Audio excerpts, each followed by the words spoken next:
Sabe aquela imagem que todo mundo tem do Brasil? Um lugar super acolhedor, de gente pacífica, amigável?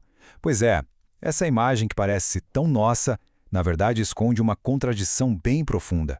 E é sobre ela que a gente vai conversar agora.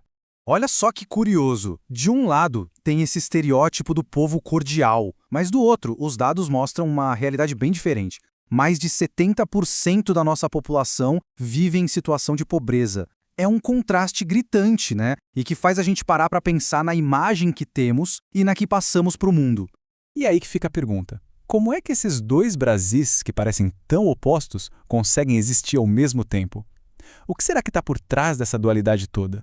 Para a gente começar a desembolar esse nó, precisamos olhar de perto uma ideia que está bem no centro disso tudo: o tal mito da cordialidade brasileira. A fonte que estamos analisando define o sujeito cordial de um jeito interessante. Não é só alguém gentil, não. É um tipo de pessoa que age muito mais pela emoção do que pela razão. Alguém que parece submisso, empático, mas que, no fundo, essa empatia toda pode ser um reflexo de uma posição de desvantagem. E aqui vem o pulo do gato. Essa cordialidade toda não seria uma característica natural nossa. Segundo a análise, é um comportamento que nasceu lá atrás, nas dinâmicas de poder da era colonial. É um produto cultural moldado nas relações de dominação entre o colonizador e o colonizado. E isso aparece de umas formas bem concretas. A fonte, por exemplo, relembra aquela fala bem polêmica do ator Sylvester Stallone em 2010. Ele basicamente disse que no Brasil podia explodir tudo, que o povo ia agradecer e ainda oferecer um macaco. E o pior é que muita gente na época não ligou e alguns até defenderam o ator. E tem mais: essa cordialidade toda parece que tem endereço certo. Ela costuma ser direcionada para um grupo bem específico de nações, principalmente as europeias e os Estados Unidos.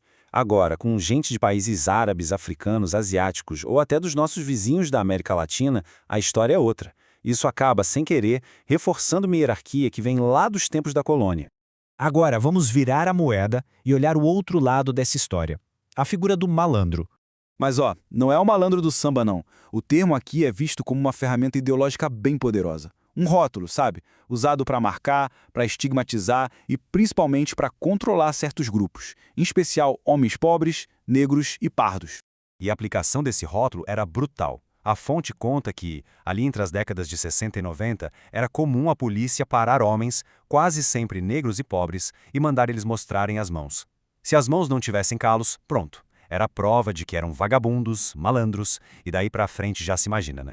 Bom, já deu para perceber como essas duas figuras, o cordial e o malandro, estão bem amarradas na nossa história, né? Vamos conectar esses pontos agora. O sujeito cordial e o malandro, então, não são opostos. Na verdade, são duas faces da mesma moeda. Ambos são estigmas nascidos na era colonial que, no fim das contas, servem para manter as velhas estruturas de poder no lugar. Um é para submissão e o outro para criminalização. E os efeitos disso a gente vê até hoje. O resultado direto de estigmatizar alguém como malandro se reflete de forma claríssima nos números. A população carcerária brasileira tem cor. Mais de 67% dos presos são negros. É um dado trágico que mostra essa desigualdade na prática. E essa desigualdade não para por aí. Na educação acontece a mesma coisa. O número de mulheres brancas com mais estudo ou com um diploma universitário é mais que o dobro do número de mulheres negras. É um legado que continua limitando as oportunidades de muita gente. E a fonte argumenta que essas dinâmicas não são coisa do passado. Existe um conceito chamado neocolonialismo, que ajuda a gente a entender isso. A ideia é que, mesmo um país sendo independente no papel, as grandes decisões políticas e econômicas ainda são muito influenciadas por potências estrangeiras e instituições financeiras internacionais.